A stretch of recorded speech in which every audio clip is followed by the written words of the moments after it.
Good morning. Can I please ask you to take your seats, please?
Ja, oké, prima.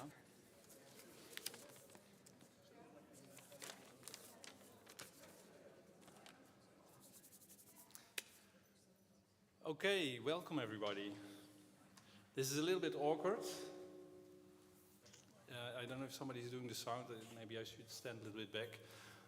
Because the only time I've ever been in a church on this side is singing in a choir as a boy from 6 to 12. So we were just talking when we were doing the coffee about how many churches Maastricht has and how they have been repurposed, and whether that means that sustainability is the new religion because we are now in this church. So these are all debatable issues, I think. But my role is not to sort of instigate and lead that discussion. It's simply my role to welcome you. And I'm very happy to do that on behalf of the Maastricht Sustainability Institute and the University of Maastricht. So we're very happy that you're all here. Obviously, you know, with the weather and stuff like that, it's not necessarily easy for everybody to come here. So we are happy that you made the effort to do so. And that immediately leads us also into the topic, right, in terms of disruption, crisis, and how we deal with that. But before I say a little bit about that, I want to say that we are not organizing this by ourselves. We are co-hosting the event, which has been organized by Patrick Huntjens, who I assume you all know in one role or another. And we are organizing it together with the Research Institute for Social Development.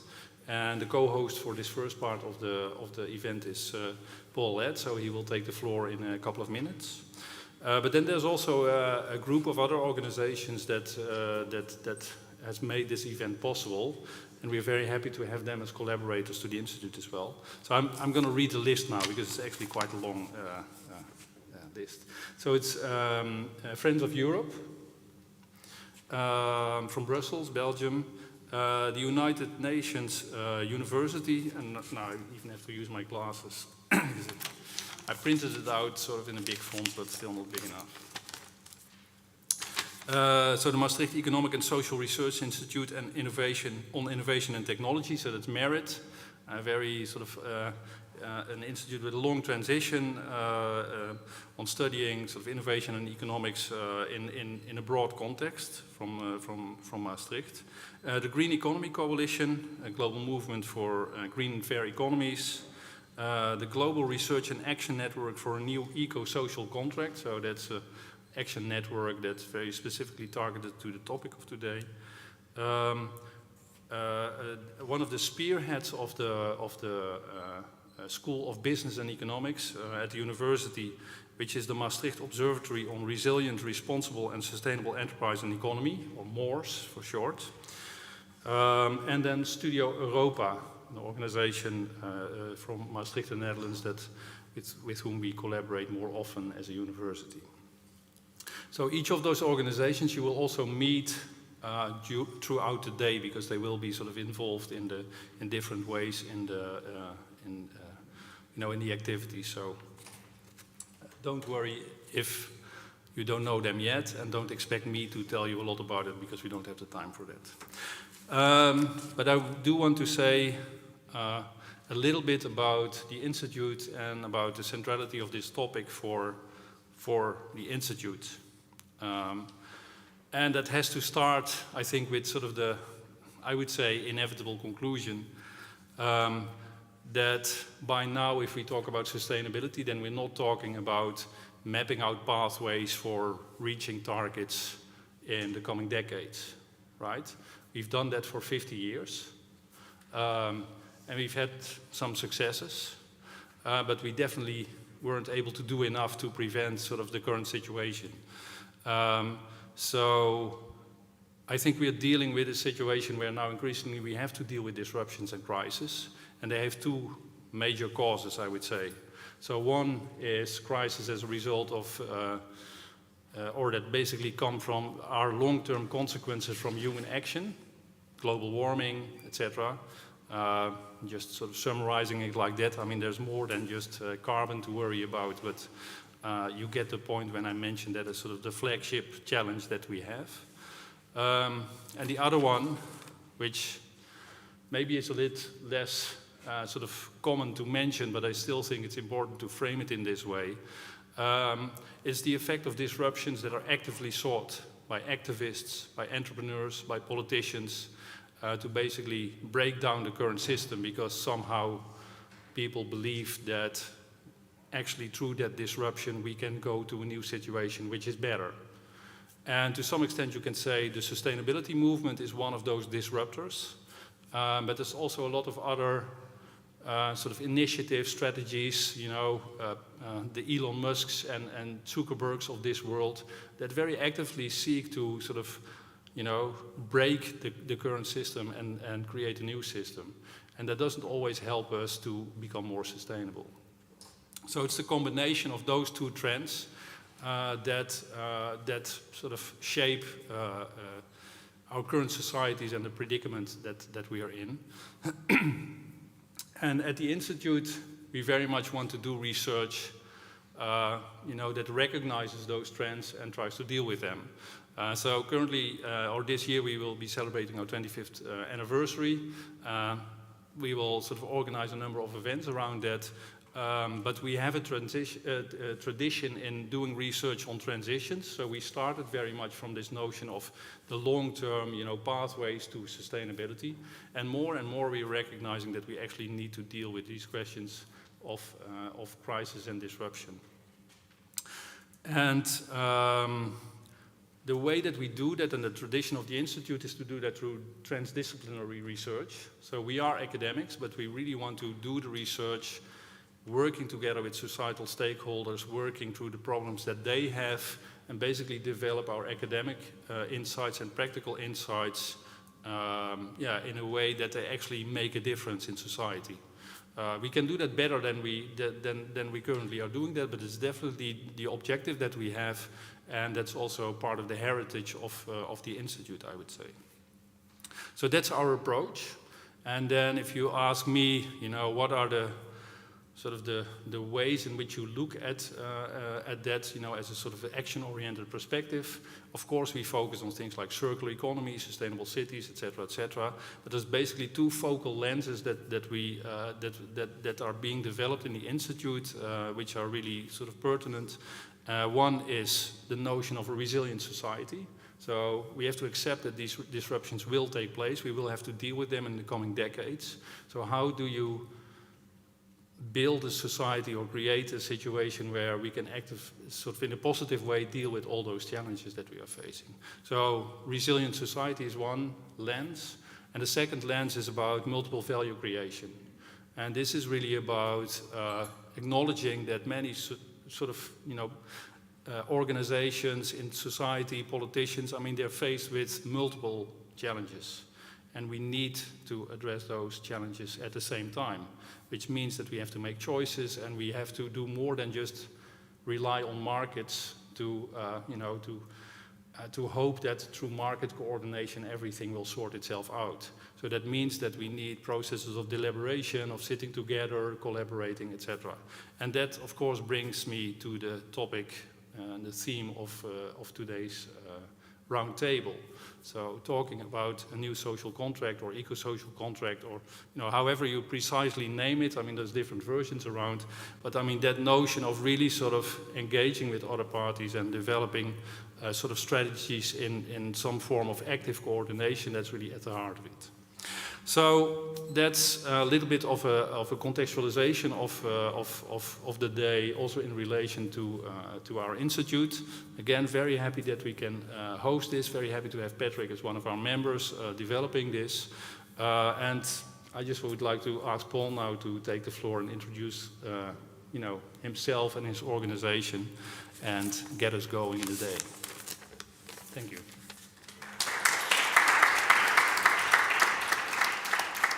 So thanks very much, Frank, to the University of Maastricht, to the Maastricht Sustainability Institute, and to all of you for making it today, plus all the other partners that you mentioned. A couple I'll pick up on in my remarks. What I wanted to do also was tell you a little bit about the UN Research Institute for Social Development, UNRISD. We've actually been in the UN system for 60 years, based mostly in Geneva, but with an office also in Bonn. And our current strategy, our current lens is focused on reducing inequalities. In fact, the strategy, which I've got here, is called Overcoming Inequalities Towards a New Eco-Social Contract. Under that, we've got 4 research programs, one on transformative social policy. We do a lot of work on traditional social policy concerns there. That's our primary mandate within the UN. But we've also expanded to do work on migration, displacement, and thoroughly investigating different types of inequalities around the world. We've got a program explicitly on gender justice and development. We've got a program on alternative economies for transformation, where we do a lot of work on the social and solidarity economy and the circular economy. But we also do work on evolving sustainability metrics for big business. We've recently produced a report on context-based sustainability measurement. And our last program is called Environmental and Climate Justice, where we also do a lot of work on resilience, and we do a lot of work on just transitions. We're quite an unusual bit of the UN. We're not a large institute, but we've been quite sort of rigorously sustained for the last 60 years. We don't have member states on our board. We have a board of academic advisors drawn from around the world, and our research network is also very regionally balanced and balanced by gender.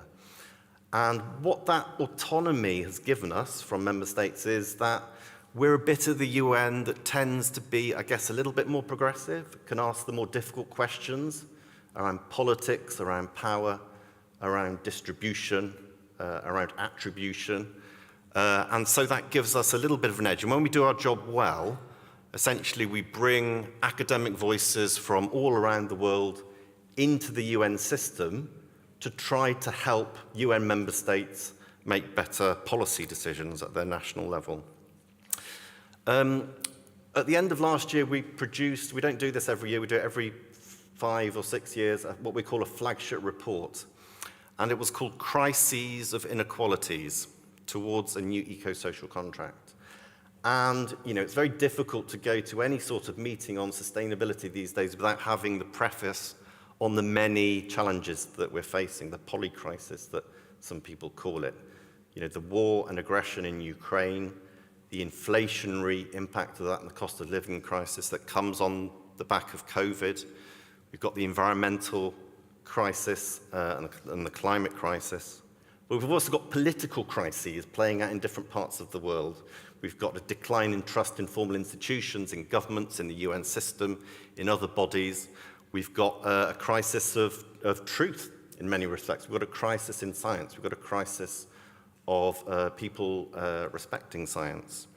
And we include in our report also a crisis on care, the lack of a care economy, the crisis in gender equality and the reversals that we've seen on that. And what we do in the report is try to show how inequalities are both drivers of crises, but also tend to be the consequence of crises as well, in that crises usually make the pattern of inequalities worse at the end. But the reason I mention it is that we conclude with quite a lengthy chapter online on our website that sets out some thinking or some parameters around eco-social contracts, and a concluding chapter that sets out some policy recommendations focusing on the economy, on society, and renewing multilateralism. And the key argument in the report is that actually inequalities are not an unfortunate byproduct of the way we run our economies and societies at the moment. They're actually sort of rather built in by design. And that's something that we need to overcome. But I think the reason we set out a vision for new ecological social contracts, which is the term that we use, is really quite important, and that's what we're going to focus on today. It's a term that actually we introduced in the last big report that we did in 2016 called Transformations to Equity and Sustainability. And in essence, what it boils down to for us is that social contracts, particularly in Europe and North America, have eroded and almost broken down in many respects. They're not the only social contracts in the world. There's a huge diversity of social contracts all around the world. But essentially, they're breaking down in many respects. And they're breaking down because of inequalities and changing societies. And they're breaking down because of their lack of being able to live within planetary boundaries and ecological boundaries. So those are the two key parameters of what societies are fighting for at the moment. And what we recognize is A, this diversity, but B, it's already happening. You know, different campaigning groups, activists, young people are already making a lot of progress fighting for new contracts between their governments and societies. And sometimes it comes in huge leaps, constitutional changes, but at other times it's sector by sector, it's product by product, it's business by business, it's territory by territory, but it is happening. So there are lots of things that we can learn from and latch onto and join this sort of struggle for new social contracts. And that brings me to the Global Research and Action Network on Eco-Social Contracts, of which the co-chairs, Oliver Greenfield and Isabel Kempf, who's the head of our Bonn office sitting there, are the co-chairs of this network. It has about 240 members all around the world, representatives from indigenous communities, from youth action networks. And what we're trying to do is learn from the successes that these different groups are having around the world, and then making other people aware of it, and then trying to codify it into possibly successes and failures and what we can learn from that.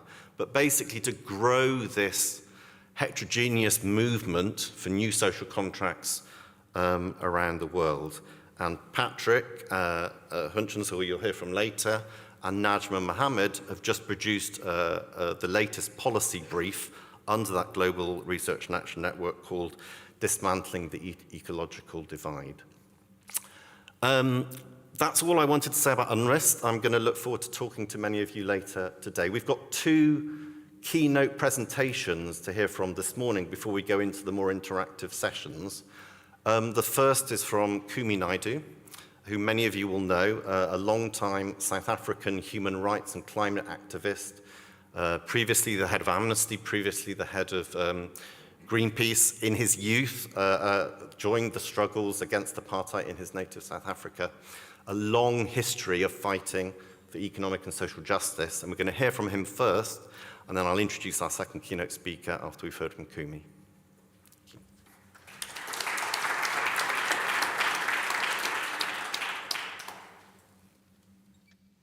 Dear friends and colleagues, The tough realization we need to make is that our politics, as it stands now, seems powerless to confront the threats that face the planet or offer us the solutions that we desperately need.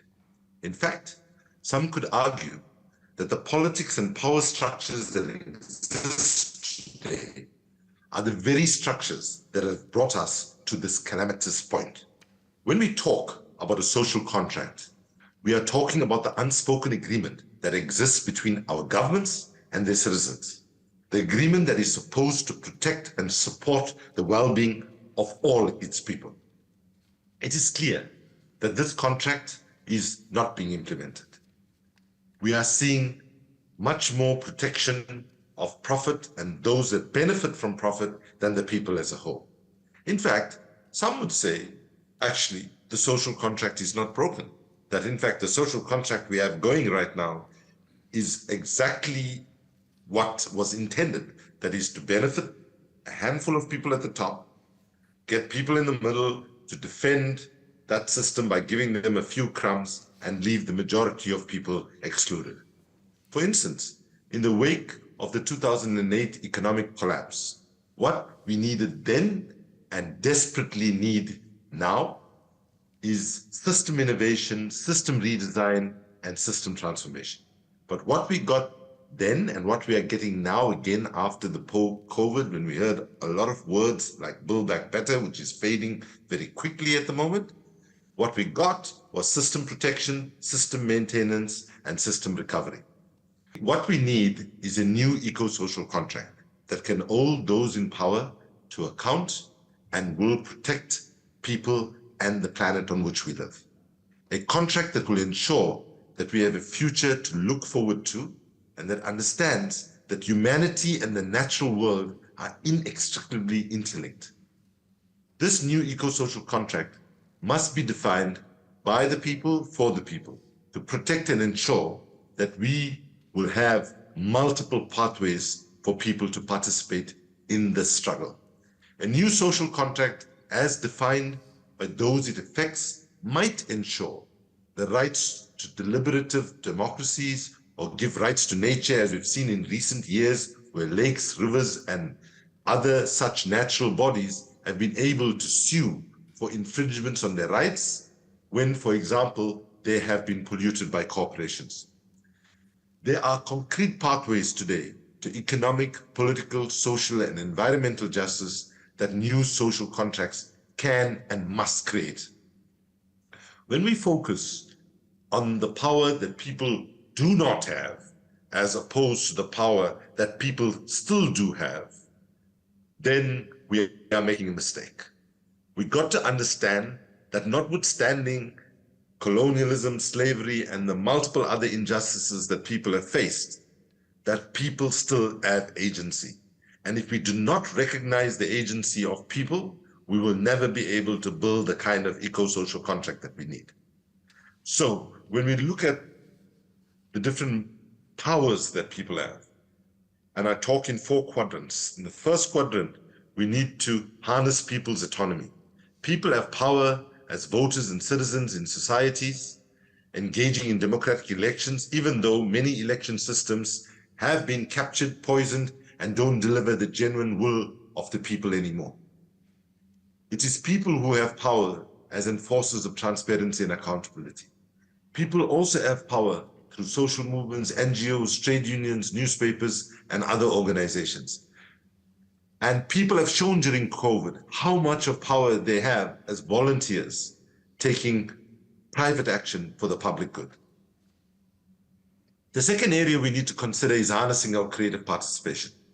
Colonialism sought to destroy whole bodies of indigenous wisdom and knowledge, like how to live in a mutually interdependent relationship with nature. Custodians of this knowledge among indigenous peoples who have survived genocide and conquest continue to fight and encourage others to join them. People also have the power as shapers of values, ethics, and beliefs. This is seen in small spaces outside of where power really resides in the conventional sense. Every day in every community around the world, people are making new culture.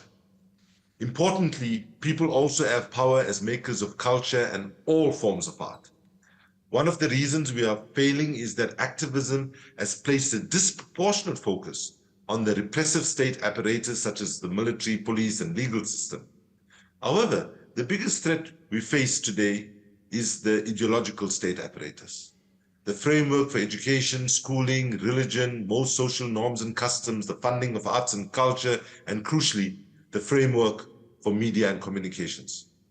Activism must also realize more strongly that culture drives politics, not the other way around.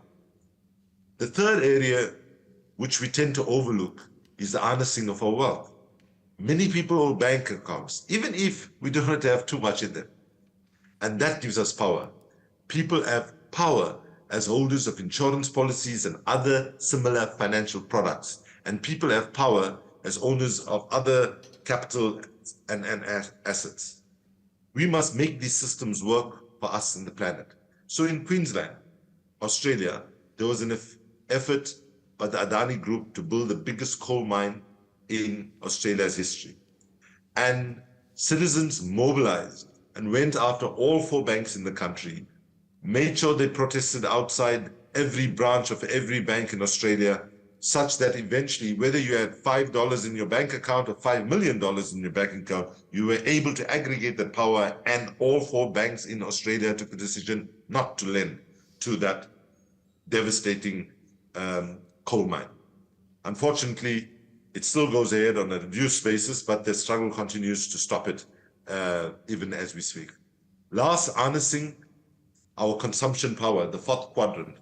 People have power as consumers of everything: energy, food, transport, and more. People have power as consumers of information, but also disinformation. In this context, engaging with the power that sits in business is critical.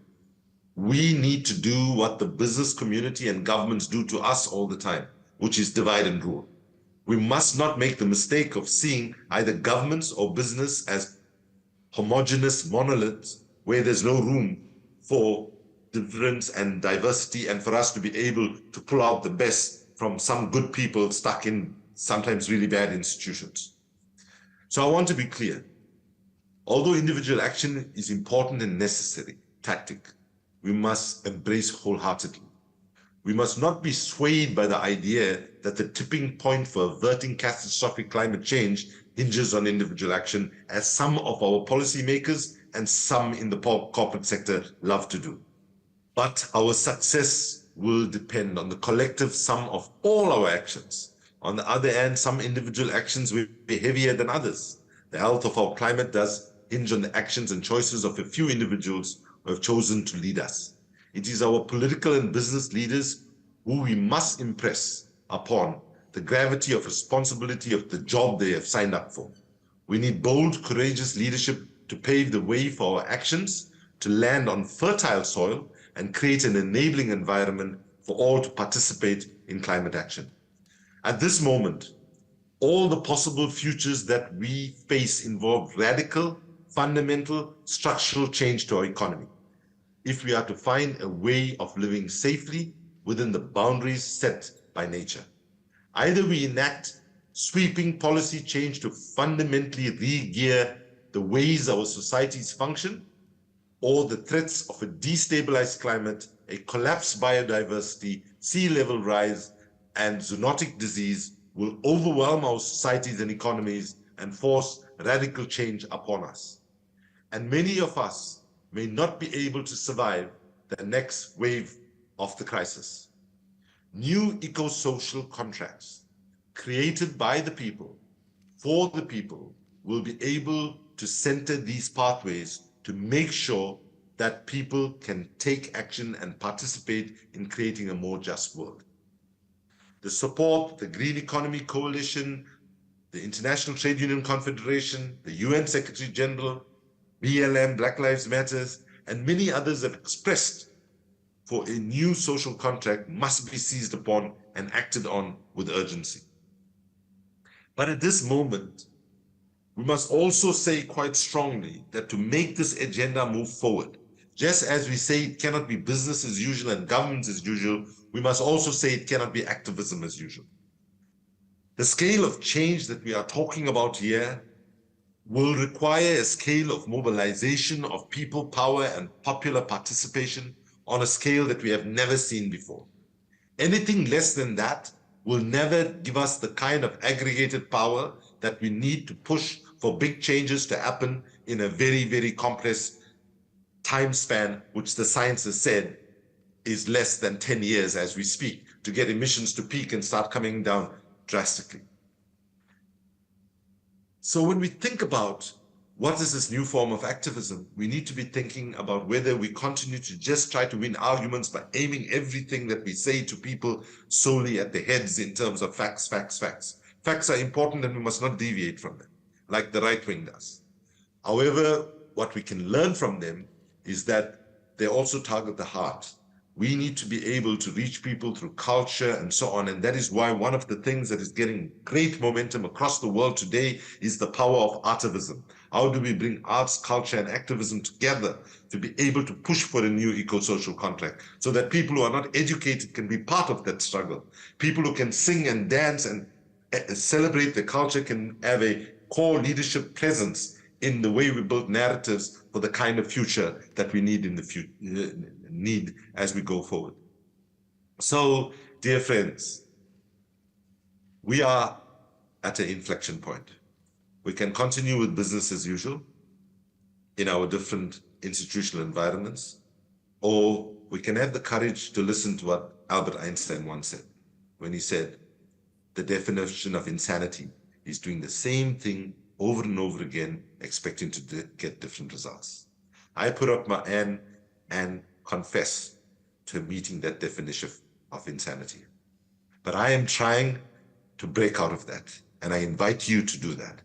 We must believe that humanity can be better than what we collectively are at this moment. And let's be very, very clear. This struggle is not about saving some ethereal thing called the planet. This struggle is nothing more and nothing less than protecting our children and their children's future. And that unites people across every country, every continent, every religion, and so on. Let's put our children at the center of an eco-social contract. Let's put that dream that we can deliver a better life, and that collectively we can halt the climate catastrophe that we are seeing, and over time reverse it by bold actions that include rewilding, changing our energy systems fundamentally, changing our food system, and also fundamentally changing the way our economics works. So at this inflection point for all of us, we have to recognize that what is needed is a much higher level of moral courage. What is also needed is a much bolder imagination to accept that the world we live in cannot be the best that humanity can create for itself, and that we refuse to accept that we will betray future generations and to give them even worse of a life than people currently have in many parts of the world. There is a genuine belief amongst young people across the world today that through dedication, hard work, boldness, courage, and so on, we can stop the worst of climate crisis and begin to build a new world. Let's not let our young people down. Let us support them, let us encourage them.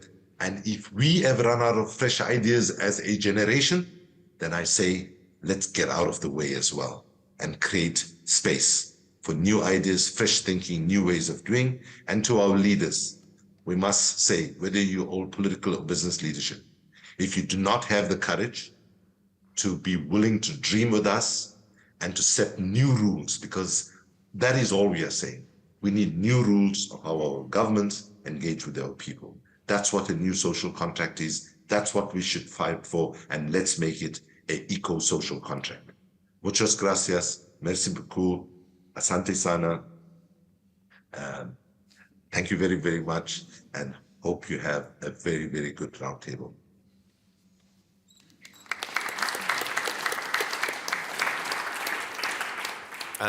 Brilliant from Kumi, as usual. And I'd expect nothing less from someone who's been at the front line of activism for the last 35 years. I should have mentioned, however, he couldn't hear your claps. Most of South Africa is going through 6 to 12 hours of blackout a day at the moment. So Kumi recorded that yesterday, but we will make sure that he receives your warm thanks for what he said. Clearly a very strong focus on agency, on culture, on drive, on young people, on arts. But also, he mentioned our powers as individuals, as consumers, and as people who have financial resources that can be steered and rewired towards sustainability. And in fact, that's what our next keynote address, I think, will start from, but I won't take any more of that content. So it's by Hans Stegman, who's the chief economist at Triodos Bank. We're very grateful to have him here. A long history of being in the banking sector, but also in the trade union sector as well. And so I think has that unique perspective on how to bring together social good, the business world, and finance in particular. So Hans, the floor is yours. And if you don't mind, I'm going to go and sit down there so I can also watch your presentation. Thank you. Thank you for the introduction. Thanks for being here. As a matter of fact, I studied in Maastricht a long time ago, so it's also for me being back here. And I also have to be, I think, very critical if I take my journey as an economist to where I'm here now. It is nothing I learned in Maastricht.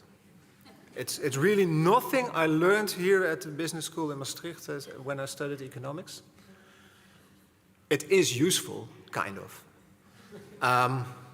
But even if I have young people coming in, master students, normally I say, just start again. This is, as a background, very useful to know some things, but the real world economics is completely different. And hopefully now, I don't know, but hopefully now it's better. I trust it should be better, given all those great institutions. But maybe that's a little bit where my talk comes from. Also, a few words on Triodos Bank. We're what we call a mid-sized European values-based bank, which means that we're active in a number of countries in Europe, and we are very explicit about our values. We want to make the world more sustainable, so all we do with every investment or financing decision we take is saying, what's the impact? What's the positive impact of what we do? If we don't see it, we don't do it. And I think we're the only ones who try to do it. It's not easy, I have to say. But that is where my story comes from. And the rest of my story is, yeah, if you come after such an activist and you start with graphs, hopefully you like it. I'm not sure. Let's see if this works somewhere. No. Can someone help me? Ah, there it is. There it is. Yes, let's. Yeah. Can someone help me? Because I think the clicker doesn't work. Is there something I need to do?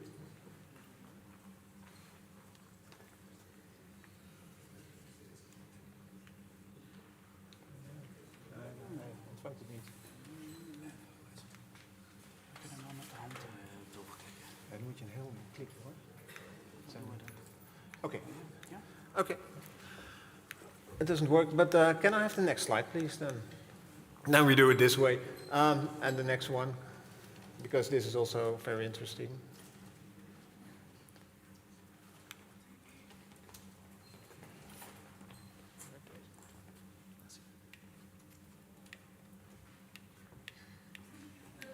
I don't know. Ah, yes.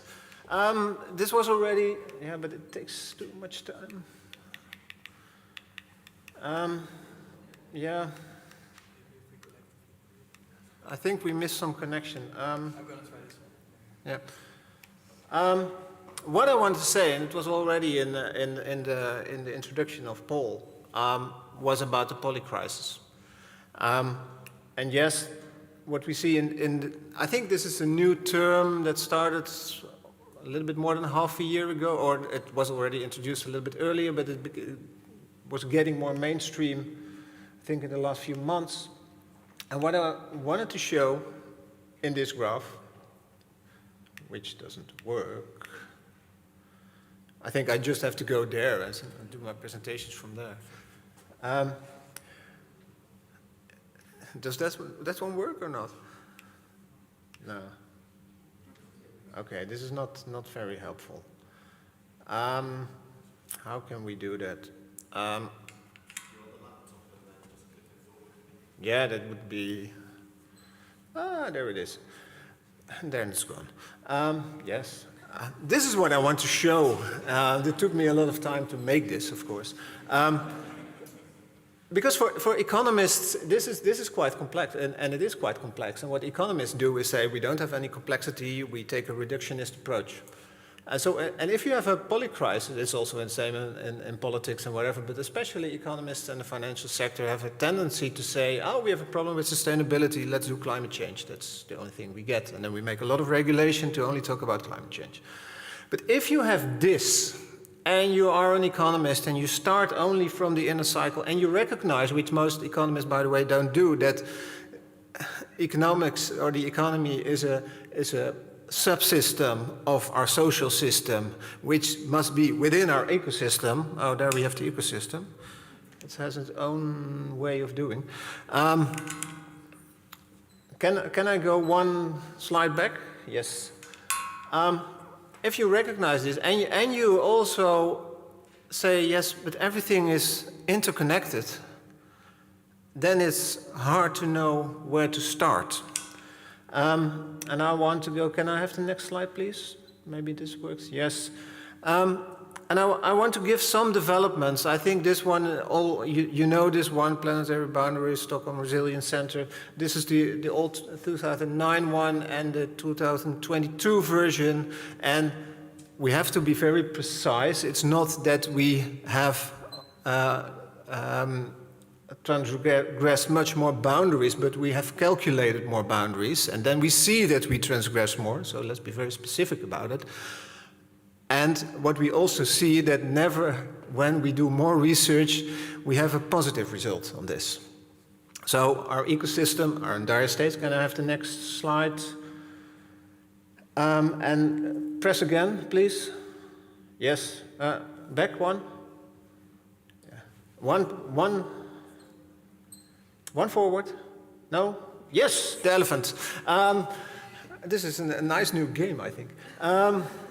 So this is also not new. This is the global inequality. What we see here is that we've seen the top 1%, you know, if you need to read the newspaper, but also that we have seen globally less inequality between countries, more inequality within countries, and the global middle class gained a lot of income over the last decades. That's what we see. So we see also some positives here. But then, can I have the next slide, please? And then one press extra. So that was the elephant. This is the kind of a very ugly turtle. And this is the relation, and then it always gets complicated if you start saying, yeah, but we have also global inequality in carbon emissions, which relates to global income inequality. So if we want to do something about carbon emissions, we also have to do something about inequality. And then politicians stop, and they say, yeah, but it's too complex, because are we not talking about ecosystem problems, or are we talking about social problems? Now, we talk, of course, always about the same. Can I have the next slide, please? And in the same time, we have increasing stress in the system and increasing uncertainty in our economic system. Can I have the next slide, please? And for economists, we have another kind of sphere where you say, okay, our future is very simple. As an economist, we have economic growth, and potential economic growth is nothing else than demographic change plus productivity growth. That is a very simple reductionist economic approach. And we do if economic growth can go on forever. And what we see here, can I have one back, please, is that economic growth, the free lunch we have, which is productivity growth, which, by the way, not productivity growth is not some manna from heaven as we think, but it's mostly substitution from energy to from fossil fuels into productivity, and we see that it is declining. So we already have for quite some time a problem in productivity growth. And then, that's the second one, we have also globally, can I have the next slide please? A declining working age population, also in the news this week in China, a reduction in the population for the first time. For economists, if you look at growth and you look at our current system, that's a problem. If you look at it from an ecological perspective, it might be very beneficial, but it is a problem. Can I have the next slide, please? And then I come to the point where I think I have a little bit more expertise, because I think part of what I just showed you, you already know. That total system, with all those problems, has gotten more and more financialized. So the dominance of finance, or not of economics, but especially finance, increased over the last decades. Caused, there's a duality here. On the one hand, it was caused by a reaction on crises, like low interest rates, monetary policies, fiscal policies that all led to an increase in financialization. And on the other hand, that financialization caused inequality, exacerbated it, especially for the top 1%. Can I have the next slide, please? And in the meantime, if you just take some global agendas, you can say we had growth, we had financialization, and what does it deliver at the moment if you take the sustainable development goals, so the average score for all countries, the SDG index, or you take the Human Development Index, which is also very global, you see that progress stalled over the last 2 years. Of course, because of COVID, but we also don't see any progress going further because we are in this polycrisis. So my question here is, we have a system with a lot of problems. We have a trend leading to more financialization. Where does this lead to? Can I have the next slide? And I think we're a little bit here. Can I have an extra click? We had, and this is really about the economic system. We had to believe, let's say, until the financial crisis that we were in, that we understood the economy, that we had great moderation. Okay, it was a little bit neoliberal, but we understood it more or less with free trade, etc. And it led in the financial sector to very low interest rates, every year lower interest rates, relatively stable return. We thought we understand inflation, central banks should be independent. It's not politics, it should be independent, was the belief. And that's how the world works. Can I have the next slide, please? Then we had a financial crisis. But like also said before, we did not change anything for the better, we changed for worse. Because as a reaction to the financial crisis, we did not solve anything. We just lowered our monetary policy rate. We made finance more dominant. And we let the yields, so the returns on financial assets, even increase. Asset price inflation to the max. And now the next one is already there. And it's a little bit hard to date when the polycrisis started, but let's say in the beginning, from a financial sector perspective, the beginning of the COVID crisis. Because what happened then, and I think most of you, when you were at home in those beautiful months in April, May 2020, didn't see it. But monetary policy went completely through the roof, especially up till this year. And we don't have a clue where we are now and what should happen. We only know that finance is so dominant and that we're now in a state where also the nature of finance totally changed in between. And that's, I have it somewhere there, one of the jigsaw pieces is asset manager capitalism. We changed from a version of capitalism which was more or less shareholder capitalism. We're also not happy with shareholder capitalism. We want to have stakeholder capitalism or some form. But we're now at asset manager capitalism. Also, our Dutch pension funds let their asset management of their money be done for a part by the big asset managers like BlackRock, Vanguard, State Street. There are 3 very big asset managers who own almost everything. And that makes, if we come to a social contract, it becomes rather complex. Because if you own everything, but you're responsible for nothing, what is your interest in things going in the right way? The only thing you do, and that's what we see time and time again, also this week in World Economic Forum, we discuss a social problem, ecological problem, and say, okay, we have the money, we can solve it, but you need to de-risk it. You, the government, need to de-risk. You have to take the first risk. And that's the best way for asset managers, because their duty is to deliver the best return in the short run. Because the money can flow everywhere, so you need to satisfy your clients, your Dutch pension funds or whatever, and that's the only way. This is the most cynical way of capitalism we have here. And I think most people don't see it, because we look, and also for us, we were quite, so if you have a house, you own your own house, or you have some money and you invested it, it was quite a nice environment. And that is over now, because we have interest rates seen rising as a response to inflation. Where will we go? Okay, next slide. So this is also a little bit optimistic beginning. Try to explain to you the nature of the financial system and how it changed. If you want to take a next step and want to say, okay, the title of my presentation was Accelerate Transition, you have to understand the nature of capitalism, the nature of the financial industry. Can I have the next slide, please? And this is where also our Triodos approach and thinking comes in. This is also nothing new, nothing brilliant or whatever. But we decided if we want to move further as Triodos, being within this financial sector and making a difference, the only way is not to say we do something sustainable here and now.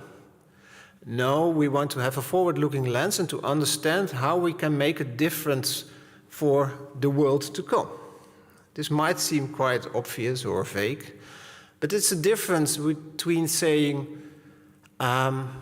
we put our money in for an entrepreneur or a company which is already sustainable, but maybe adds nothing to our future because it doesn't have any way of helping a transition.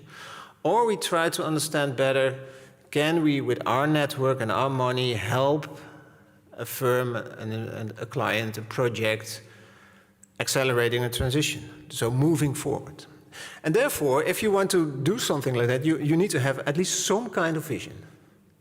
Now, and this is some kind of vision. And this is not very important, but you only have to be explicit about it. Because in the end, you want to align everything you do with that kind of vision. And what if you look at the brochures of most banks or especially sustainable investment funds, the start is always we have a problem, or they start about polycrisis. But if you compare that to where they invest in, that is not aligned. And what we try to do is to be at least sure that we align it with something of a broad vision. Next slide, please. Next one. But we also recognize, and I think therefore we're different than most banks, that we have fundamental problems in our economic construct, so also in the financial sector. If you only think, like asset manager capitalism, about how can you extract something in what you want to achieve, how can you extract a financial return with your money, not thinking what it means for where you invest in, then it will not work in the long term. Can I have another click? If you only think about in terms of efficiency of what you want to achieve, and not in terms of resilience or even sufficiency or whatever, then it will not work in the long term. So you also have to, on an investment basis, understand what you're doing there. Next, click. So, and of course, we're a financial institution, so we also want to have a decent return, as we call it. But you, in the end, want to maximize your value, not your return. So we have now a big project in really understanding what value we create, that we can report on it on a systematic way. And to be honest, I'm also a little bit hesitant. Do I want to have value monetized? I think we have to in the system to let people understand what we're doing. But on the other hand, I don't like it, because if we can not monetize a part, is it then not important? So that kind of compromise we have to make. And yes, it is not only about competition, but it's for a financial institution sometimes also difficult, because you want to collaborate, but you also need to survive in the end. So how do you do that? But you can say we want to be just and cohesive, at least to the extent that we can do it in the markets. And the last one, and this is an important one, like I said in the beginning, what you see in the financial sector is that sustainability is climate. And all regulation at the moment is about climate. And if you want to do like we do, to take a holistic approach to sustainability, so not only the ecological, so not only climate, not only the ecological side, but also the social side, you have a problem with a lot of regulation already, because it doesn't fit, because it's all reductionist. And all we can do is fight it, but it does not help. Next one. And therefore we started again, yeah, it's a little bit old school maybe for you, for all of you, transition, transformation, whatever. But in the financial sector, it's relatively new, because if you embrace that you want to contribute to a transformation, so a combination of transitions or a deep transition or whatever, it means that you're also not very specific about your endpoint because you don't know. And you also embrace that complexity and that uncertainty and say, yeah, this is what we're going to do. So we don't make KPIs, we say, yeah, we go a little bit like this way. And that is relatively new, that's what we try to do. Next one, please. Next one, please. Yes. And there's a debate always about the role of the financial sector. Our Minister of Finance said last year, finance is a vliegwiel. What's a vliegwiel? A multiplier, a catalyst or whatever for change. But you can question it. You definitely can question it. If you see that a lot of money is only directed at making more money, what is it doing in the real economy? And you can also really question it if you see where all the sustainable investments go to. You see that almost no money is moved, no capital is reallocated. It's only a relabeling of existing capital streams. And if you see that happening, you can really question if it is a catalyst for change. And that is a fundamental thing that we try to address, to always say that all capital should be allocated in the real economy. You need to understand what your money does in the real economy.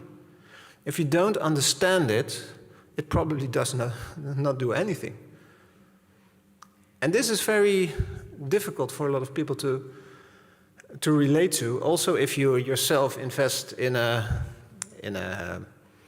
investment fund, or if you look at your pension fund, and we see now more and more people going into it, but it's also for you as a citizen, not as a customer, as a citizen, to be very aware what your money does. It's about, so it's about your investments, but it's also what you buy. And in the end, this is about transparency. That helps. But I think transparency helps with for customers, so with your products in the supermarket, etc. But the financial sector is something different, where a lot of money goes in a black box and nobody knows where it ends. So that's what we try to do. So you can only have a role in a transition if you invest in the real economy, if you understand your impact, and if it's forward-looking. Can I have the, and yeah, and sorry, one back. And the last part is, and that also relates to the previous speaker, it's also about the moral compass, which is a very difficult discussion in the financial sector. And I try to tell always that it's not only about the scientific compass. It's not only about our planetary boundaries or knowing how things go. It's also about nature, relating to nature, feeling it. And the last one, of course, is also culture and arts. So the compass, and I think that's what we need to understand better, is that we can only drive the transition, not only by convincing people with arguments, with scientific arguments, but also by letting them feel, letting them experience that you can do things differently. And this is also important for the financial sector, because I believe a lot of bankers leave who they are at home where they go to work. And they say, yeah, but I'm allowed to finance that oil company. It's not forbidden. So why should I not do it? Because I make a decent return. Well, maybe because of your children? Because it doesn't feel good? And then these are arguments that are very hard to make in the financial sector, because we can do it. And if this is too hard, so hopefully, so this is about the moral compass. If this works better, you can connect to that real economy and you can make it a catalyst for change. If not, then you need regulation. But it's also not working. So hopefully that moral compass works. Next one. What we did, this is not so important, what we did is to say, okay, we have all those challenges, those problems, those polycrises. You can cluster them in different transitions or themes or whatever. And what we are doing now is trying to understand how we as Triodos, as a financial institution, can maximize our, what we call transformative impact, so impact for the future on those transitions. Do we know how that works? No, we completely don't know how that works, but I have the privilege in my role that we just make a big project, we get our colleagues together and try to understand what we can do. We are currently working on the food system, we're already financing organic farming for a long time, but we're also discussing, maybe we should, what about meat? Should we still finance meat, for instance? And that's a discussion you want to have with your colleagues, trying to understand how you can make change by doing things differently. Okay, next slide. And of course, and this is what I always want to tell to you, in the financial sector you have different types of money, different instruments. And you can go to your bank and ask if you have a nice new startup to give you money, but they never will do it. So it's also about the risk appetite. And this is where it normally goes wrong when you finance the sustainable, or you want to finance the sustainable development goals of something else. There's a lot of risks attached to transitions, to new finance, to sustainability challenges. Why is that? Because the logic of the economy works otherwise. And what you can finance is the logic of economy. So you need markets, you need risks, you need standardized risks, which is even easier. And so there's always a mismatch between the instruments you have. So you need a lot of risk-taking capital, venture capital, and that kind of stuff. But you have a lot of other kinds of capital, which you cannot use for that. So, and that's always the mismatch you have. And I see that, yeah, that's also a nice story. What asset manager capitalism then does is saying, yeah, okay, there's too much risk. So you need to de-risk it, government, we. So, and then they can take the best return and not risk. But that's not the way you want to do it. Can I have the next slide? So, how we see it at Triodos, how we finance the transition, is first not having the complete idea how a transition works or what you can do, but at least spotting the solutions that we can finance, the networks, the people, because a financial sector does nothing itself. It only tries to spot the best ideas of people who do the stuff. Then the right match of instruments, financial, non-financial. And then also, and that's what we try to do at Triodos, is what we call change finance. it's not only about finance itself, it's also trying to change the rules in the economy.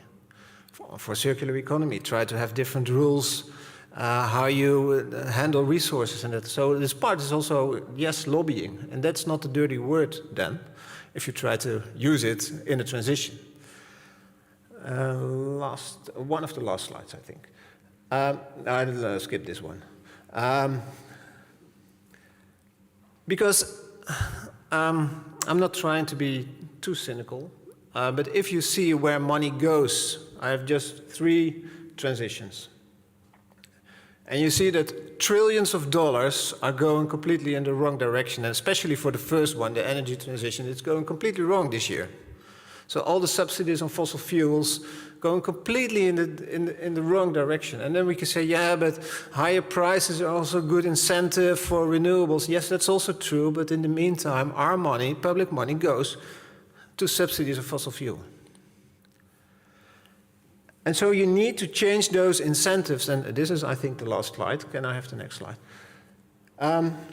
So you have a big gap of trillions of dollars between what you finance at this moment, which is completely unsustainable economy, and where you want to end up. Nobody knows how big that gap exactly is, but it's really big. So you can have a few steps. Can I have the next click? The first is, and that's what regulation does, is, and that's also what markets understand, is risks. So try at least to make sure that risks are priced in. So don't build and finance houses in the western part of the Netherlands, maybe. Or at least have the risk premium that it's getting less attractive and that markets will go a different direction. Second one, pricing in of externalities. So this is not you have the risk themselves, but you also have the externalities, so the carbon emissions, but also a lot of other stuff. Make sure that they're in the models, in the calculation models, in the discounted cash flow models, etc. And if not, make new laws to just prohibit things. Then the third one is also public investments. Public investments and monetary policy that can help greening the economy. So so this is still within the logic of the financial system. And the last one, and that's the most difficult one, is also those values, the moral compass that should come in. I think it is possible. Can I have the last click? Another click? But this only works when it is really connected to the real economy, that we understand for every investment how it drives a transition, when it is forward-looking. So we really understand what an investment or a financing activity adds to sustainability. And when it's also realistic, and I did not touch upon it, normally I talk a lot about degrowth, post-growth, etc. But the logic of the financial system is still that we expect the economy to keep on growing to like 3% on average a year, which is completely not in line with what a sustainable economy should be. Okay, this was my talk, I think. Yes. Okay, thank you.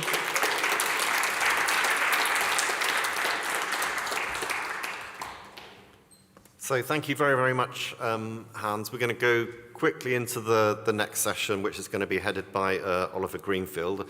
While he walks up here, let me also say it's nice to meet economists who've been on a similar journey. I use very little of the economics and econometrics that I learned at Warwick University many, many years ago, but very, very, very similar. Thank you. Oliver, our collaborator on the Global Research and Action Network on Eco-Social Contracts, the head of the Green Economy Coalition, based from IIED in London. The floor is yours. And I think what we're going to do is cut into at least 15 minutes of lunch so that you have